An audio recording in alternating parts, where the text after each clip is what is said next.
Welcome to That Entrepreneur Life, a podcast about entrepreneurship that takes you from idea to launch and beyond. Each week, your hosts, Andrew Lees and 𝗁𝗵𝗃 discuss different business topics aimed at adding value to any entrepreneur's journey. Welcome back, everyone, to another episode of That Entrepreneur Life. I'm 𝗁𝗵𝗃, and today I'm going to be flying solo without my co-host, Andrew Lees. But at the end of the day, we got to keep the train rolling and we keep moving no matter what. And I'm glad to be here, like always. And we've got a very special guest on the show today. Liz is a former sheep farmer turned computer consultant who now owns a thriving coaching business for entrepreneurs. She has incredible tips about how you can get unstuck in your business and take it to the next level, all while working less, so you're going to want to listen all the way through. But before I introduce our special guest fully, I want to remind you to subscribe to our podcast and to our mailing list through our website so that you don't miss out on all the free resources we have to help you start and grow your business. With that said, I'd like to welcome our guest today, Liz Wolfe, to the show. How are you doing? All right. Thank you so much for having me on, Clint, and I'm happy to be here. Thanks. Yeah, no doubt. And we've had a little bit of sidebar conversation before jumping on. And it's just good to always connect with individuals that not only want to be part of what we're doing on this podcast, but is also part of why we do it, is also help tell your story. And so people can listen that, you know, our audience can find maybe something in somebody else that they can either team up with or actually reach out for help. And so at the end of the day, Liz, I really appreciate you being here and thanks for your time. Yeah, well, thank you. And I love and appreciate the platform that you have for the entrepreneurs. I got to tell you, I work with entrepreneurs every day, especially newer entrepreneurs or people who are trying to get their business to the next level. And there is a dearth of resources out there. And so it's great that people have a place that they can go and support. So definitely subscribe. 100%. And I appreciate that. So Liz, like I said, it's great to have you on, but we typically start all of our episodes off with asking the most basic of questions for our our guests. And so a lot of our audience likes knowing, and we like knowing as hosts of the show, where your actual entrepreneurial journey started and what it is about entrepreneurship that really gets you fired up inside of your business and actually working with aspiring or actual entrepreneurs. Well, thank you for asking that. And just to repeat, for those of you who missed it, my last name is Wolfe and I grew up on a sheep farm. So sometimes people don't make that connection. But when we were growing up, but when I was like 5 years old, my mother decided she had had enough of city life. So what she did was she moved to the country with me and my dad and my two sisters. And my dad is an engineer for Westinghouse for 43 years. And so he decided farming life wasn't for him. He went back to the city. We had a great relationship with him, but we had to figure out how to raise money and survive on the farm. And what a lot of people don't understand about farming is that the traditional ways of making money on a farm are pretty insufficient. So we had to be very creative. We had sheep. We had a lot of sheep. We had 300 sheep at one point. And you know, traditionally you just shear them and send the wool off. But we ended up creating a whole cottage industry of making and selling wool items. So from a very young age, like the age of 12, my mother used to dress us up in colonial outfits, which is not really what a 12-year-old wants to do. Yeah. I have pictures to prove it. And we would go and we would spin wool and we would talk to people and we would entice people to come and buy our things. So from a very young age, I've been focused on that. And of course, eventually I moved to New York City because I was actually very interested in at that time in music. I still play the ukulele, I still sing. And that grew into me learning about technology, CRM systems, and I eventually got married and opened a CRM business with my husband. So he's still doing that to this day. Okay. What the turn was for me, and so I'm skipping over a lot of details, obviously, coming out of college, I didn't know what to do. All I knew was I had worked really, really hard all of my life, and I kind of didn't really want to do that farming thing anymore, which I think was something of a disappointment to my mother. So I was trying to help her out. So I opened a store in Connecticut selling some of the items that we had by then developed quite a product line.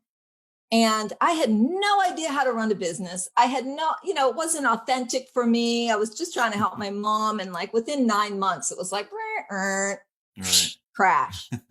So as successful as I've been in my current business, I know what it is like to feel stuck, to feel frustrated. I didn't know how to price my items. I didn't know how to attract more people to my business. I didn't know any of that stuff. Neither did my mother. And that you ask about what's my inspiration for doing what I do now, which is to coach entrepreneurs. I always think if my mother had had somebody like me, or if I had had somebody like me then who had the experience of being in business and having a successful business and helped them to get unstuck, that it would have made a huge difference for her. So probably about 8 or 10 years ago, I moved out of full-time technical consulting work and instead started focusing more just simply on coaching entrepreneurs on growing their business. I love that. The good news is I have lots of good sheep stories. Yeah. But and I got myself a country home, a few acres upstate, but no sheep. I don't have any sheep. Yeah. Well, you have right off the bat, you have a great story. And like, I don't think you can start a story any better, right? By making the connection by, a sheep farmer, last name Wolfe, and then going through the things that you went through and trying to help your mother too. I mean, that's very inspiring. As far as, again, like seeing that you actually crashed, right? Or failed or tried and you had no idea about what you were actually doing. You were just trying to make it work. And that's what I think happens a lot of times is some people take the plunge too early, or at least try to get into the game a little bit too early and they have it's like, because somebody makes it seem easier, they know somebody, or like your mother has this, line of whatever it is. And you're like, I'm going to go help her out and we're going to be successful. And then you crash and burn. But it's really not, it's a failure that you can learn from, right? And something that you can continue to move forward and educate yourself on how to better, or how to put processes in place so that doesn't happen again. And that can be in any business. It doesn't have to be with being an e-commerce business or a clothing line or whatever you had going on at the time. It's just like, hey, how can I learn from this experience? And I think a lot of people, when they crash and burn the first time, they give up, right? Because they're like, oh man, this is not what I thought it was going to be. But life's so much easier when you have a little bit of education that goes with what you're trying to do, right? At least investing in yourself through a coach, helping guide you along the way of saying, look, this is what I want to do. I just don't know how to get there. Can you at least, again, I think more of coaching is letting people figure it out for themselves. You giving them good, actionable things and things they can action and say, hey, go sit down, quiet place, jot some things down, what gets you excited, and really get them like, their juices flowing. It's like, oh man, this is exciting. I'm sitting here writing a plan out. Now I can go and talk to you about it and you can give me some feedback, right? And I think really just having somebody, like you said, that you can lean on when you are going through that process to help open your eyes to things that you don't know. Because my thing is, when I go in, I own a digital marketing agency, and I never fault my clients for not knowing something, right? Because again, they're running a business. They have so many things going on and they don't know what they don't know. And so if I go in there and ask them questions and I get aggravated because they don't know some of the basic things that I think is basic, that doesn't mean it's basic to them. Right. So it's like, I'm wasting my time by getting frustrated. I'm wasting their time by even talking to them about this right now. It's like, how can I educate them to make their learning curve less steep? Right. How can I get them from point A to point Z faster so they're less stressed? They don't have to worry about failure coming so early for them. Like I can't, like if I educate somebody on something and they don't really put in action what I'm sitting there trying to help them with, then that's on them at the end of the day, right? And so for me, I think education's huge leading into anything I do with anybody. And so if they don't, like I said, I can't fault them for not knowing what they don't know. And I'm sure you're the same way. Yeah. Well, you're bringing up so many great points. I'm like jotting down all these points I want to go back to. First of all, I have a methodology for my coaching. People always ask me, how are you going to help me? So here's what I've come up with that works. And the first step is like what you just said, is having a clear vision. So we have to know what you want, what your goals are. And again, so many of us dive right into like work, scramble, scramble, scramble. If you had asked me at that time when I was running that store, well, what's your plan? What do you want? What are you trying to create? Right. That's where the mission comes in. But what is your vision? And there's a big difference between vision and fantasy. And I don't have a problem with fantasy. Like I want to make $10 million a year too. Like there's nothing wrong with that fantasy. But what's missing in fantasies, or the difference between the two, is this is where people fall down on it, is they go immediately to fantasy and there's no foundation. Right. So you know how like there's all those clickbait things, like all those webinars that say, I just saw one the other day. I went from 0 to 7 figures in 1 year networking. Yeah. And of course, I'm all over that. Like, well, how do I do it? Right. I click, right. Aren't we always watching all these webinars? And I give webinars too. Webinars are great, but I could promise you this, that person did not go from 0 to 7 figures, from literally 0 to 7 figures in 1 year. There had to be some foundation there. Exactly. And so having that clear vision is so, so important. And then after you have the vision, and you just said it, you got to have a plan. What's your plan? I always like yell at my teenagers, what's your plan? You got to have a plan. Teenagers get in trouble when they don't have a plan. And entrepreneurs get in trouble when they don't have 100%. A plan. So, what's your plan? So what's your action? What are you going to do? So that's definitely a way, obviously I help people with their vision and then come up with a plan. Then the really important part, I think is the most important part, is all the stuff you bump up against, the hidden barriers. So I call them hidden barriers. So it's a clear vision plus purposeful action, but minus hidden barriers. And the hidden barriers are the stuff where you wake up in the morning and you feel lethargic and you're not sure why you're not inspired, or you're not sure. I spoke to one of my clients yesterday. She's owes someone a proposal for 3 weeks. I'm like, well, that's money. Money wants to come to you. And you're like, no, I don't want money. Yes. So, these are the ways that we like sabotage ourselves basically, but we don't understand why. So then you also said asking questions. So really that's my role, is to ask you the questions that are going, because you don't know what you don't know. And you got to be in discovery. So once you get rid of some of those hidden barriers, then you can create breakthrough results. So that's the formula that I use. And of course I take all my clients through that process, but I like breaking it out that way so people can see the distinction and focus on each part of that. Yeah, for sure. And I really think, like you brought up a good point, the foundation has to be there. Like you have to have stairs. Like if I want to get to the second floor, right, and we're building a 2-story house, I have to build stairs to get there. I could do a ladder, but I'm still taking steps to get to where I want to go, right? Yeah. There's still a staircase method or a step method for me to get there.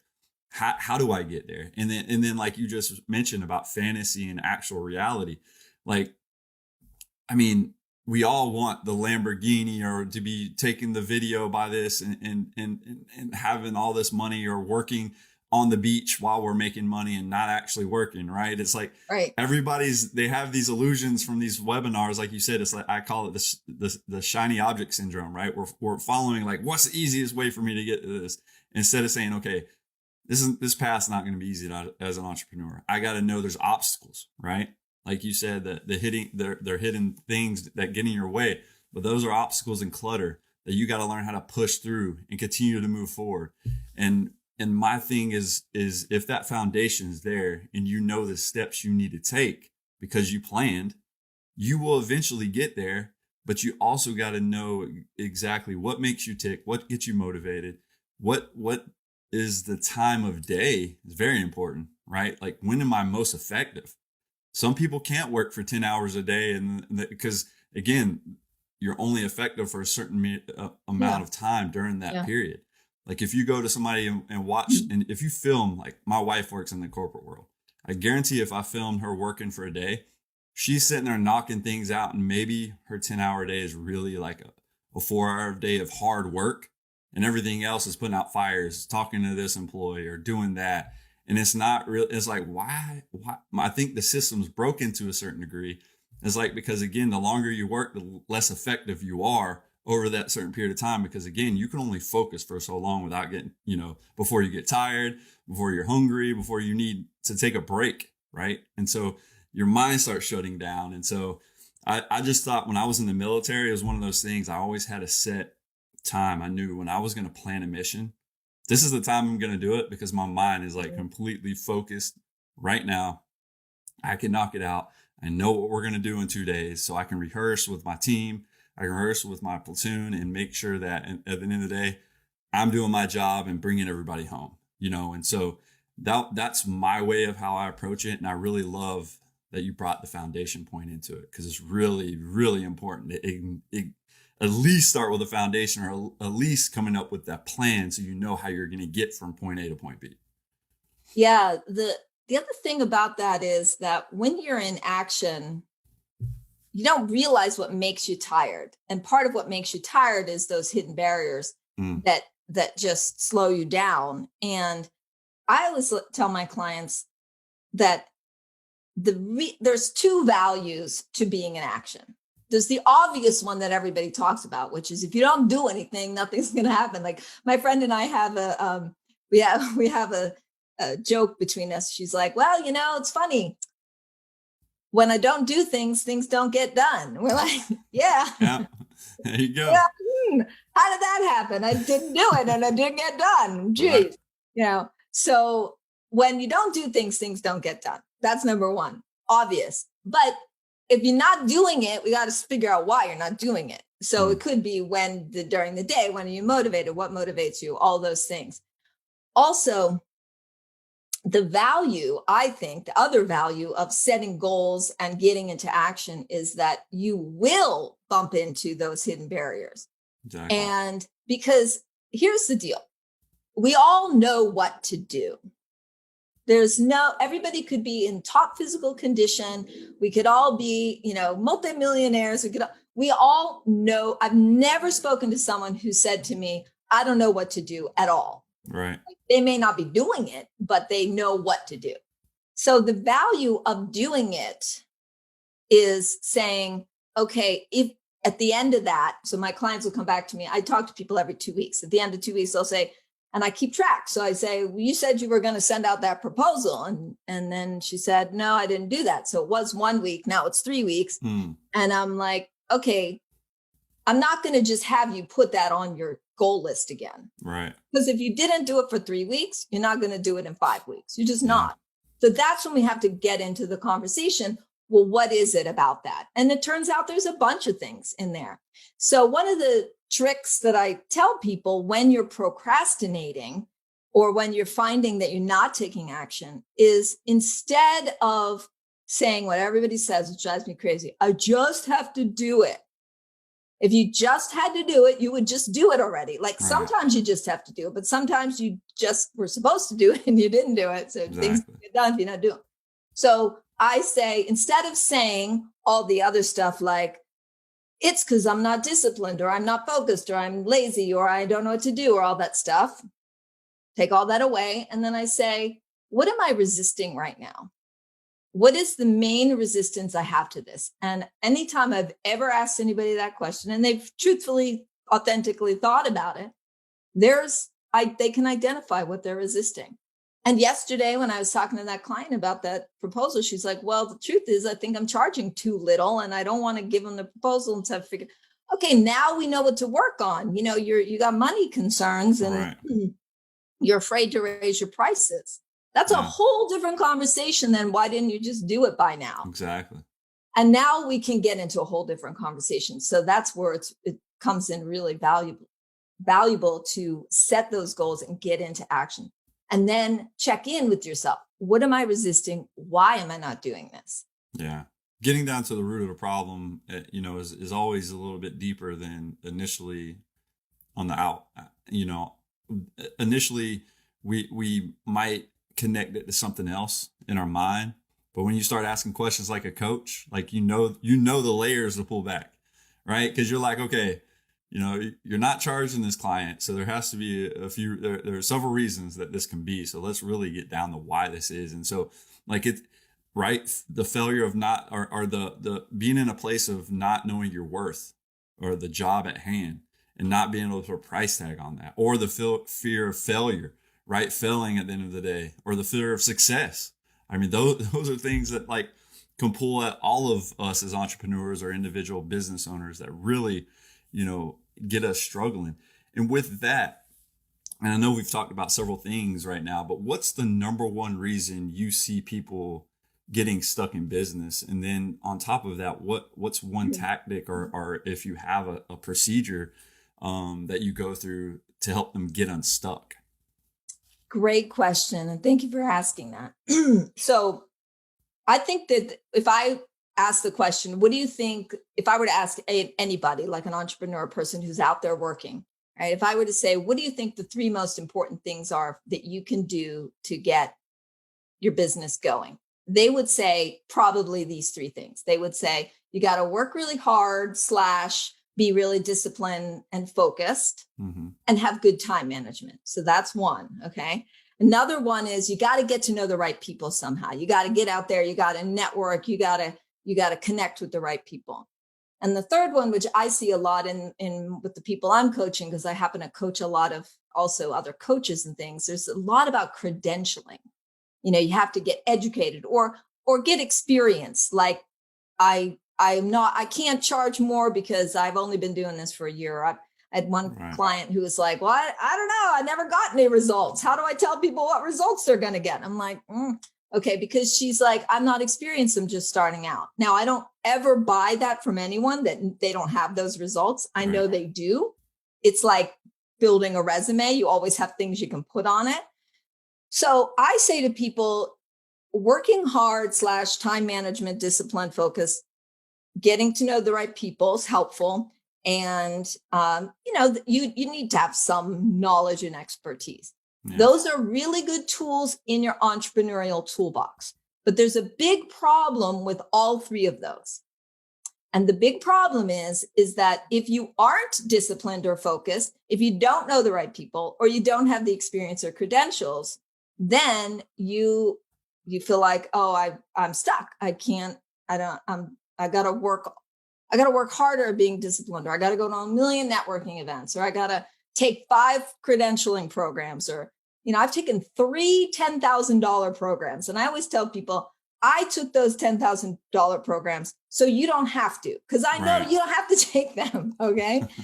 So, those are great. Those are great. Put them in your entrepreneurial toolbox, but they're all what I would call as soon as conversation. As soon as I get disciplined, as soon as I get that credential, as soon as I meet the right people. So I'm always on this side of the success of that. Right. So what I developed instead was I created what I call the 3 keys to an abundant business, because they don't have anything to do with anybody else but you. And so here's what those are. The first one is ask powerfully. The second one is give wholeheartedly. And the third one is receive graciously. None of those have anything to do with anyone else. So as an example, asking powerfully might mean putting together a proposal and asking for the price that you want, not going back and trying to figure out what's the client willing to pay for, but what are you charging, right? So asking, I got a lot more to say about what asking powerfully means, but the best thing you can do, the most important thing you can do is get bold about making asks, making big asks. And that's one of the reasons why she wasn't doing that proposal. The give wholeheartedly part is, depending on where you are in the spiritual spectrum of the law of attraction and and the different spiritual modalities that are out there. Giving is an energetic exchange. So when you, if you feel like you're not getting clients, excuse me, you can help other people get clients. Right. So you can get that energy going. And then the receive graciously part is really about, a lot of us don't receive. You mentioned fear of success. That is about being able to receive success. That's what that's all about. Yeah. And receiving, a lot of people, fantasy want money, but in reality, when, like that woman with the proposal, when it's coming to them, they're like, no, and they push it away. Right. So there, again, I have a lot more about those 3 keys that I can offer. But you'll notice that none of them have to do with getting better at anything, learning more, having anybody else come and help you out, any of that stuff, because everybody can ask, everybody can give, and everybody can receive. Yeah, I love that. I really think, again, like you said, it's almost being, for the first step when you're talking about just be more bold and asking for the price that you want, instead of trying to figure out, okay, what's the client's budget? If that's a conversation that you haven't had already, or at least know what they're willing to spend, and then come up with a competitive pricing, that, again, that's something that you need to work on. But I think it's just being confident in your ability. I think, and coming and making sure, again, that you're that individual that just is more bold, like you said, and confident in what you're trying to put together. Because I think at some point you have to be confident, right? Even if you're faking it till you make it, which I don't 100% agree with. But again, if you're getting into a business, like you said, you have to have some kind of knowledge on that, or something in that business has to get you excited for you to want to learn more. Because if you're not continuously educating yourself to a degree in your niche or your space that you're trying to succeed in, you're going to keep coming up short, and you're never going to be confident. Right. And so I think, again, I don't have to know anything about anything. You just, if I want to sell somebody on something I don't know anything about, I'm going to go educate myself for a good 30 minutes, to where I'm like, okay, all this information that just flooded me, now I got enough information where I can flood them. Right. And so I can go and be bold and confident in knowing that I watched a 30-minute video on this on YouTube, maybe. Right. And I'm going to come bring the heat, and you're going to be like, okay, you're going to be asking me questions, and I'm just giving you stuff that I just heard 30 minutes ago. Right. And so people do that. And I know friends that have done that. And it was almost like, I'm faking it till I make it. And then they actually get confident enough, because they took that 30-minute video, they turn it into selling somebody on something. Then they outsourced it to somebody. And then now they're making money. And now it's like, oh man, if I continuously educate myself, which I should have done in the first place before I started my business, or at least have a starting point or a foundation to work from, then I wouldn't be having to really fake it till I make it. I just continue to educate myself, and I'm just doing it. And so that's a thing that I just think when you come back to it, you have to be bold. You have to be, that person that just comes with that confidence. Because if I'm sitting there with a client, they don't know me, I'm trying to bridge that gap. I'm trying to make that relationship grow quicker. And that's why I like the physical, like being in person, or a Zoom, to where, hey, they can see me, I can see them. It's not all this email stuff or a text message or an email communication, because all that stuff could get misconstrued, and you can't really tell what it is really in a person's heart by not seeing them face to face, I don't think. And so I've always had greater relationships, and the clients that I've met in person or actually on a conference call always have stayed with me, compared to somebody that like hired me to do SEO for their website. And then it was like, I never met them. We traded some emails. I did some services for them, and they'll typically leave because that relationship is not like you need it to be. Yeah. Okay. I'm writing notes because you're saying so many wonderful things. So here's the thing about fake it till you make it. I mean, we've all heard that, Yeah. You make it right. Like that woman is saying, I didn't have any experience. How come I don't have any results? Right. Okay. So there's actually 4 things that I want to go back to. First of all, what I learned about fake it till you make it is it's about what you're committed to. So what I heard in your story when you were saying, I want to watch this video. Right. What I heard was you're committed to what people are buying from you is value. That is what they are buying. They are buying results. I'm sure 100%. we've all heard the analogy of like when you go to a store to buy a screw to hang something on your wall, you're not selling them the screw. You're hanging them the ability to hang that picture on the wall so that they can have a beautiful home.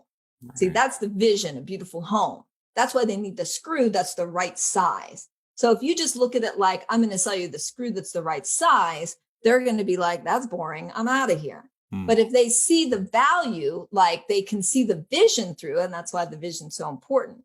So the fake it till you make it is really about what am I committed to? So if you can get out of the problem with the fake it till you make it is imposter syndrome creeps 100%. In. Like I'm faking it and somebody's going to find out I'm faking it.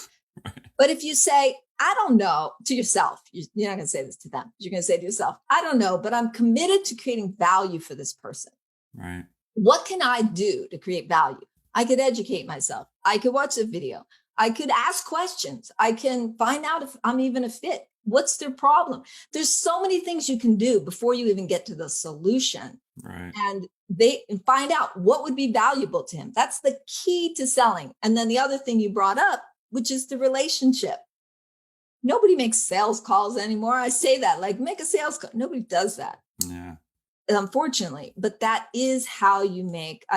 If I'm interviewing a prospective client on Zoom, I'm more likely to land that client through Zoom than I am if I just talked to them on the phone or if they just saw me on my website. So, 100%. But how do you create a relationship with them? You're committed to creating value for them. And one other thing about that is, and then that's what builds up the confidence. Well, one other thing about that is, what was I going to say? Creating, okay, I'm not sure what I was going to say. It'll come back to me. So, but it's there. But yes, I know what it was. So for all those years that I was training people on how to use computer systems, every once in a while, a client would call up and they're like, we've been using CRM for 20 years and we need some help. And I'd be going in there like, what the hell am I going to show these people? 20 years I've been using CRM. I've been doing this 6 years, Right. I always know more than they do. Yeah. I call my program the 1 step ahead program because I'm just 1 step ahead of where you are. I don't need to be 100 steps ahead. All I ever did in those situations is I went in, I asked questions, I listened, I figured out what their problem was, and I was committed to creating value. I didn't have to fake anything because I was very authentic about it. And it never failed that at the end of the day, people go, wow, okay, I really learned a lot. And I'd be like, can we get out of here? Yeah, go ahead. I mean, with you bringing that up, I mean, that's perfect because it like you said, like continuing just to be that 1 step ahead. Like you really don't realize, I think, as entrepreneurs, when we're offering a service to somebody, unless they've been through like this, the 10th person offering them whatever it is. Like they might have educated themselves by now because they're like, dude, these people are garbage. I'm not working with them. I already know more than this other person just try to bring value to me. And it's like, again, if you continue to educate yourself in the value that you're delivering, you're always that 1 step ahead. I really think, again, when I first got into the digital marketing game 5 years ago, it wasn't a fake it till I make it approach. It was more like, let me continue to educate myself. So when I'm always talking to this client, like I have a solution to their problem, but I'm always trying to be 1 step ahead or 5 steps ahead, at least ahead enough so I can actually land the client, right? Because if they know that you know more than them, they're actually going to do business with you most of the time, especially if you're saying the right things. And I know some clients educate themselves on a basic level to know, like they might ask you like some really basic questions. And you're just like, oh, this is easy, and it's a lot easier than I thought it was going to be, and again, that imposter syndrome and that fear of not landing a client goes out the window because it's like, oh man, they just, threw the ball up for me to hit it with his bat and I'm good to go, and then you start getting into your rhythm and then you start feeling that confidence that comes along with, again, being 1 step ahead or multiple steps ahead because you put yourself in a good position. And I think as individuals, we got to continue to work for that. And then if we have a doubt in our head, again, that's an obstacle, right? So if I'm like, hey, I don't know how to price this client, Like, why don't you know? Why are you scared to lose the client, right? If they say no, you have to face the fear of rejection. You're going to hear more no's than you hear yeses. At the end of the day, especially if you have competitive pricing or you're putting prices out there that is worth every penny that they're going to pay. It's like, my package is higher than this person for sure, but this is what you get with it, and this is why it's better, right? And you really have to have those unique selling points, and you have to sell your client on those unique selling points, so you can show them why you're different and why you're more valuable at the end of the day.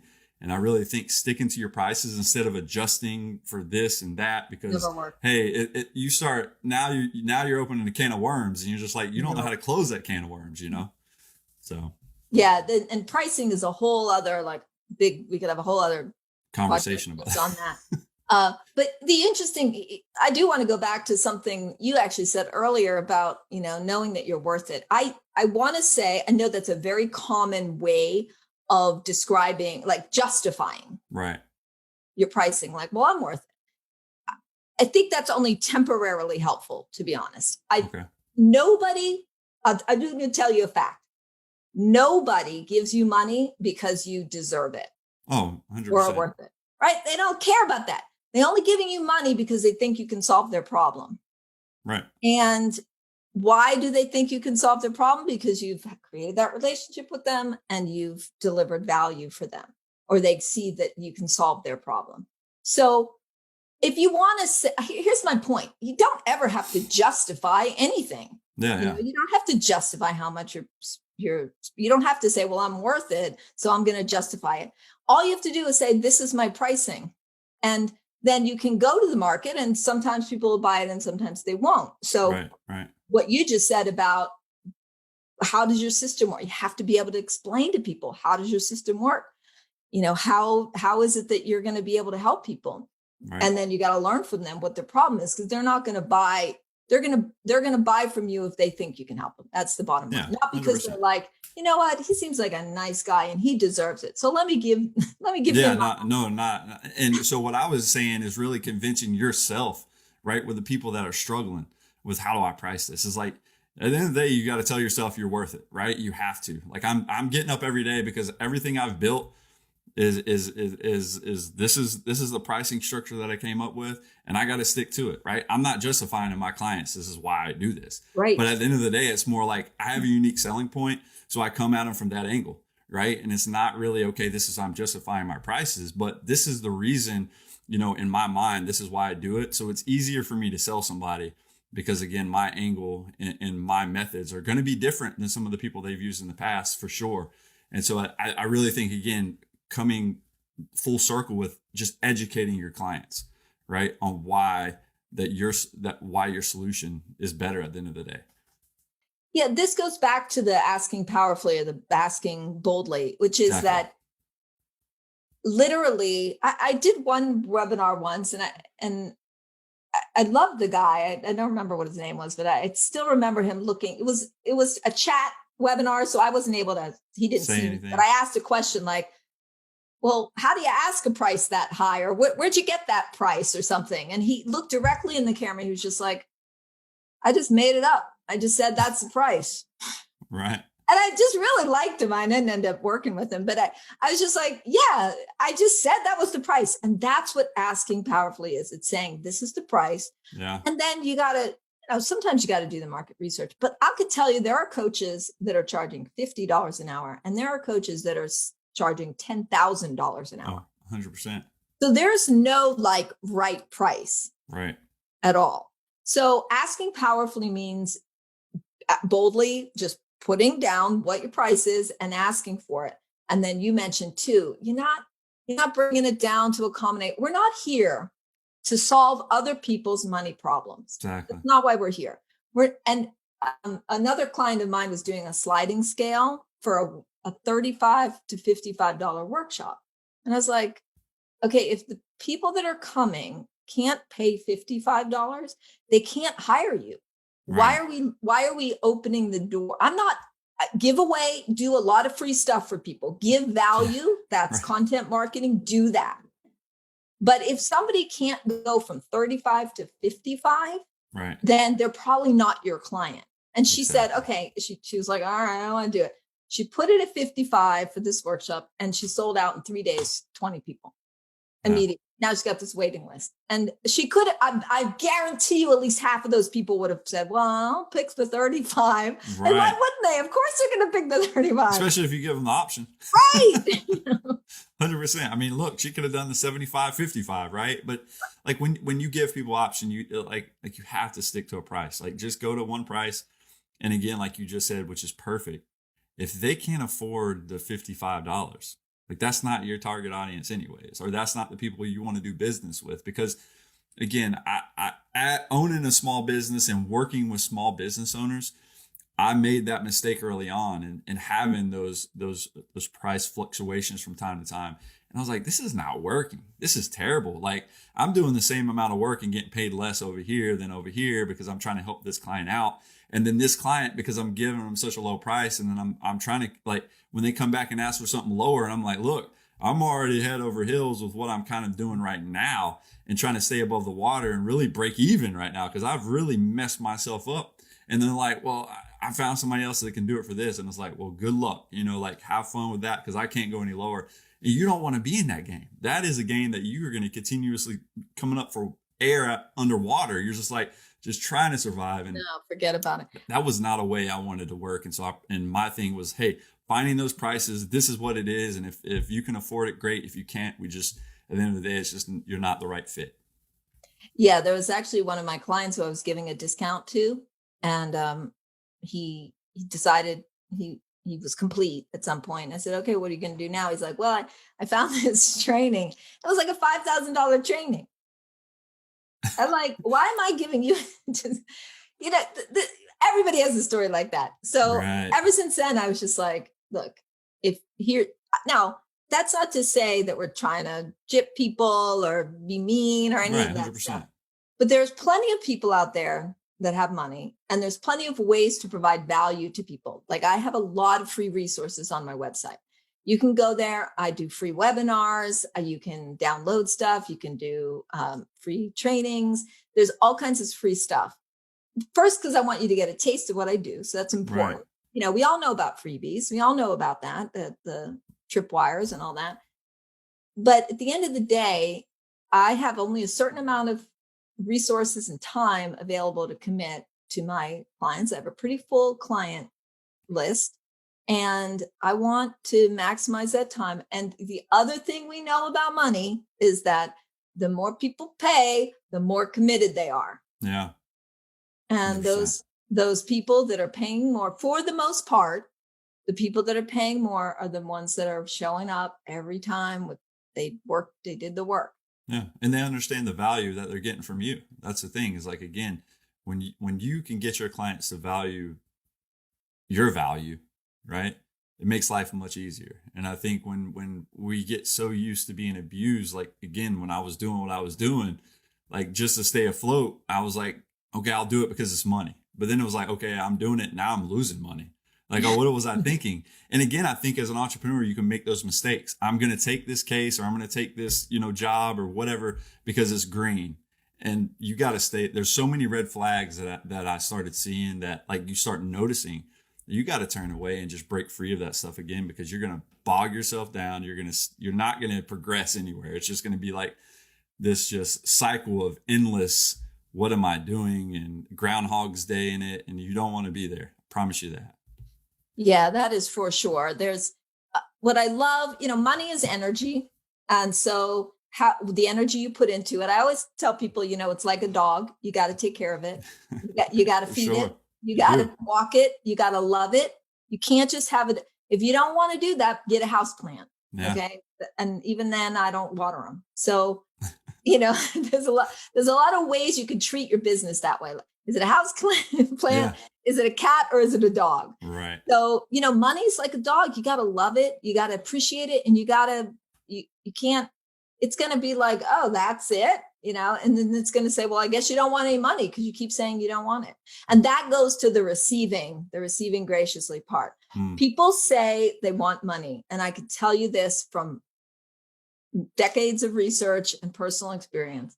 you say you want money more than you're ready to receive it. Yeah. And because people will say, oh, they don't deserve to charge that much. Or like, I remember Madonna, when she was first coming out, it's like, Madonna's not that great. Why has she got all these big records? Guess what? Madonna didn't care how great she was. Right. She thought she was great, but she didn't care about that. She cared about how to market herself so that people bought her stuff. And she asked for what she asked for, and she was ready to receive that. And so a lot of us, I'm going to challenge everybody listening to this right now. You say you want to receive money, but a lot of times you're not receiving money. And there's everybody I know leaves money on the table. You leave money on the table because you don't put proposals out. You leave money on the table because you don't follow up with clients. You leave money on the table because people owe you money and you don't follow up with them. Expense reports that you don't submit. There's you don't bill for the actual hours that you actually worked. You let your calls go on too long. I'm notorious for that. You don't pay attention to whether people paid you on time. There's so many ways we leave money on the table. And then in the next breath, we say, oh, but I want to make $1 million a year. I want to go from 0 to 7 figures. No, you don't.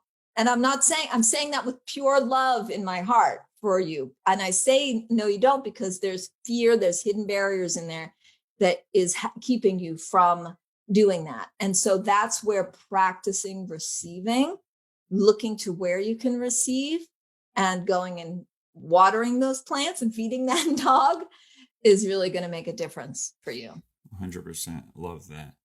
So Liz, through your entrepreneurial journey, from the highs and the lows that you've experienced to date, what has been the most difficult thing about being an entrepreneur or about being where you are at today? Oh, I know exactly when that moment was. When I started the business. My husband had no one in his family who was entrepreneurial. He's from Queens. I'm from Western PA. I came to New York and met him, we fell in love, we were married, and he had a 9-to-5 job, just like my dad. And meanwhile, I'm like going from this place to that place and learning, CRM, and I'm doing all this stuff. And I was like, why don't you quit your job and come work with me? So I convinced him to do that. So he took a very big risk. When he came, so think to my mom who's saying, why don't we buy a farm, Bob? Okay, Dolores, right? That didn't turn out so well, right? My dad went back to Pittsburgh and the rest is history. So it was a risk to begin with. So he took it on. He's very deliberate. Talk about discipline, very deliberate, very disciplined, very successful work. So things are going fast forward 10 years, 15 years. And now I'm like, I'm kind of bored. This is not what I want to be doing anymore. I did CRM. I did training. I'm done. I want to do business coaching. I want to do this $10,000 train the training program, first of all. So that was an investment. And I remember literally laying, we're married, so we're laying in bed and I'm next to him. And I'm like trying to convince him that I should do this $10,000 program. And he's saying, what's wrong with what we have right now? All you have to do is just keep doing this.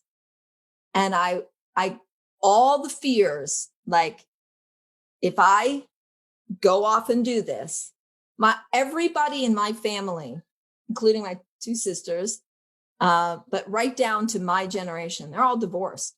Yeah. So the fear came up in me, like, if I make this move,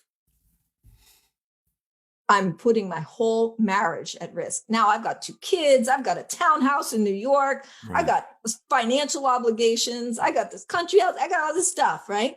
And I'm saying, no, honey, I want to go do this. And it took a while to get the crowbar and wrench it away. I mean, it wasn't an immediate thing. I think it was another 3 or 4 years of still going and doing technology and everything. And I slowly pried myself away and I supported him as much as I could. We got an employee to replace me. We did the whole thing because it was so important to me that we stay married, for crying out loud, 25 years this fall. And be, and work and have kids and all that stuff. So that was there was a couple of years there was really, really tough. And I see so many times where people are not willing to take a risk. People will come to me and go, I don't know, maybe I should just get a job. Yeah. Please don't get a job. Please don't get a job. And I can't say that out loud because I'm not going to tell you how to run your financial life. Right. But I know you don't want a job. Right. I know you're an entrepreneur and you don't want a job. So those are those like moments of real fear, of risk. Like I'm really putting something at stake here. And we shifted that conversation. So now, I had to grow my side of the business again. It was like starting all over. Yeah. But he was there and he keeps going. And now, we have an office here and we're still working together and I still support him. That's awesome. So we got through that. Yeah. Great story. Yeah, no doubt. Mm-hmm. So, as we wrap up this episode, Liz, if you could leave our listeners with a piece of advice or a key takeaway or some actionable items that they can action today after listening to this episode, what would it be? Well, I definitely would say I have a free training that I can offer you, which we'll put in the show notes for you. It's on my website, 𝗲𝗶𝗀𝗪coaching.com/3 keys. It's a 5-day 3 keys to abundant business challenge. It's a 5-day business abundance challenge. And each day I go into the ask powerfully, give wholeheartedly, receive graciously. And it's a 5-day challenge. Even if you don't do the challenge part, listen to it. If I could leave you with anything, it would be this. Practice asking. Start with that. Think to yourself, what could I do? What in every conversation, what could I ask for here? And I don't want you to hear that, what can I get away with? That's not the way I'm saying it. What I'm saying is, what could you be bold about asking? And we only very briefly talked about rejection. But the big reason people don't ask is because they're a fear of rejection. Yeah. So there's an awesome TED Talk that I can also give you the information about, 100 Days of Rejection. You should go and watch that. It's a really awesome TED Talk. And this man went out deliberately to get rejected. So put a chart on your wall with a bunch of circles and make that many asks. Make 5 asks a day. Don't worry about whether you're getting rejected or not. Fill in those little spots and you will get better and better and better at it. And then that gives you what you talked about earlier, which is the confidence. That's the way to build up your confidence. It's not about the result. It's about the action that you're taking. Yeah. Love that. I think momentum has a lot to do with it, right? It's like you get that confidence, you land that first person, even though you've been rejected 10 times. You land that first person, and then the momentum, the law of attraction, all that stuff kicks in, and you start building. Oh man, your confidence is through the roof. Okay, it's going to take me 10 more people to get another ask or another yes. Then let's do it. Like that's where you need to get to. You need to get to the point where you're fine with being rejected, but you're still seeking that yes or that yes, let's do this. And my thing is like for me, it was one of those things like, what am I doing wrong? Why do they keep saying no? Like. But from the beginning, my first conversation, which really helped me, was talking digital marketing with a local business owner and landing them right away. And for the first several clients, no rejection. And then I started getting rejected. But so I was like, I saw the success on the front end. And then so I started getting rejected towards the middle. And then my confidence level kind of went down a little bit. Cause I'm like, am I doing the right thing? Like the universe at one time was telling me yes. Like, my wife was like, you just need to meet and sit down with all your clients. And what happened was I broke away from actually sitting down and building that relationship, meeting face to face. And it was more of a, hey, I'm going to go behind the scenes and do this communication. That's where I started failing. And I was like, man, well, it's not as easy when you're doing it behind an email or when you're doing it, over the phone compared to a Zoom or an actual coffee, right? And actually meeting that person where you can really like see them and tell that they're genuine people. And so I really think figuring that out was a huge help for me. Yeah, we talked about that earlier for sure. Look, create relationship with people, be authentic, be committed to creating value for them. Don't worry about rejection. If you ever want to know how many opportunities there are, come to New York City. If you're not nearby, come to New York City on rush hour. Get on the train and just stand around, not so much in COVID, but I used to do that. I used to stand on the train. I was like, there are so many people. There are 8 billion people on this planet. Yeah. Even if you got 1/10 of 1% of 1/100th of anything of that, there's so much opportunity. You will never reach the limit of your opportunity. So don't worry about rejection. worry about your technique, worry about the value that you're creating for people, but don't worry about rejection, because there's more people. Just come to New York City and walk around and be like, there's plenty of people.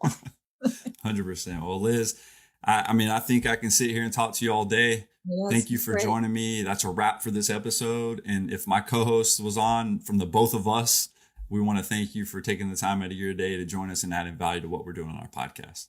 Yeah, well, thank you so much, Clint. This has been a great conversation. And I really want to support everybody out there listening to listen to all these Entrepreneur Life episodes, because they're tremendously valuable. Keep going, reach out, do what you need to do, and you'll be good. I appreciate it. It's really been a pleasure, Liz. Thank you so much for listening to That Entrepreneur Life. To learn more about what Liz is working on, check out 𝗟𝗶𝗇𝗪coaching.com. She also has a 𝗟𝗶𝗇𝗪coaching.com/3keys. Check that out as a free resource. If you like what you heard today, please subscribe to our podcast, and don't forget to download our free ebook about the success mindset at thatentrepreneurlife.com.